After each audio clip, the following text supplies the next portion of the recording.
Me voici entouré de tambours pour vous parler de mes tambours. Alors, le premier tambour que je vous présente, c'est mon tambour de cabinet. C'est un tambour en peau synthétique, hein, c'est un Buffalo Drum. Ça sonne bien. En même temps, ça fait pas trop de bruit, ça va. C'est supportable s'il y a des voisins au cabinet. Et du coup, moi, comme je travaille dans une clinique, je joue toujours du tambour dans les séances. Donc, effectivement, c'est pratique. Je l'emmène dans un sac à dos. Il est petit, super. Et puis donc ça c'est synthétique, ce qui est bien c'est que ça ne bouge pas avec l'humidité, etc. C'est très tranquille. Et puis il y a les tambours en peau. Alors celui-là c'est mon tambour fétiche, c'est un tambour que j'ai fait moi-même. Il est en peau de wapiti. Alors c'est tout un cérémonial de choisir la peau de wapiti, de remercier l'animal, etc. Donc voilà, il est un peu détendu parce qu'il a fait des tentes de sudation, des huttes de sudation, donc il a morflé, il faut le mettre au soleil pour le tendre. Là il est détendu aujourd'hui. Donc il sonne un petit peu moins bien, mais moi j'aime cette sonorité-là et ça ne m'empêche pas de jouer du tambour avec celui-ci que j'aime particulièrement bien. Nous avons, alors j'en ai un qui est extraordinaire, c'est mon tambour en peau de chèvre qui est rond. Alors celui-là il est fantastique parce qu'il y a plein de dessins dessus. Alors j'ai des petits ours ici qui dansent, j'ai l'enfant intérieur qui a une fleur dans les mains. Tout ça c'est des imageries que je prends et toujours j'aime bien caresser comme on caresse l'animal. C'est un tambour en peau de chèvre et j'aime bien le caresser, le célébrer avant qu'il me donne du son, bien évidemment. Et là, il a un son très particulier, assez grave, et pourtant c'est de la chèvre. Hein. Il faut savoir que les peaux de bison, les peaux de taureau, de vache sont des sons plus graves.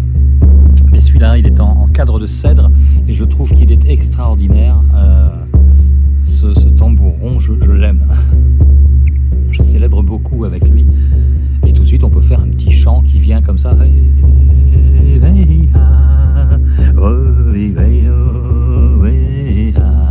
J'entraîne les ours à chanter.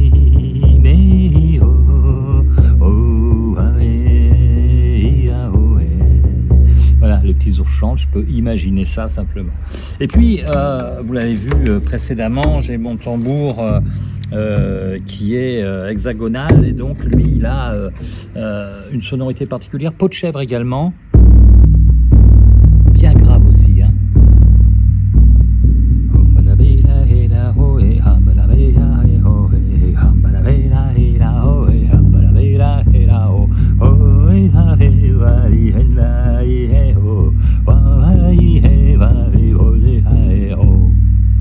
Voilà. Et puis, il y en a un ultime. Alors, le tambour, on met toujours la maillotche à l'intérieur. Je ferai une vidéo là-dessus, mâle-femelle. Et puis, il y a... alors, celui-là, il est extraordinaire. Oula, j'ai perdu une maillotche, c'est pas grave, il en a deux. Celui-là, il est extrêmement grand. D'ailleurs, il me cache complètement.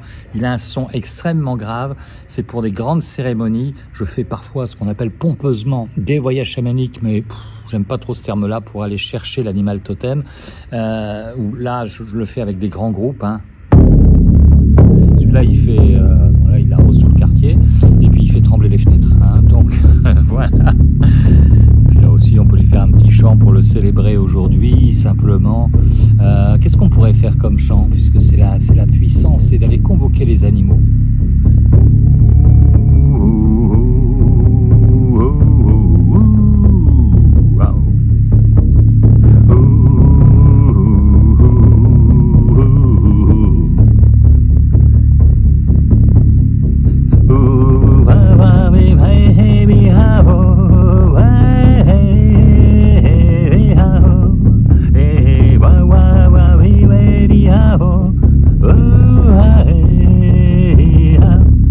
J'espère qu'il y a des petits animaux qui sont venus te visiter. Allez, on parle des tambours un peu plus tard. À bientôt. Ciao.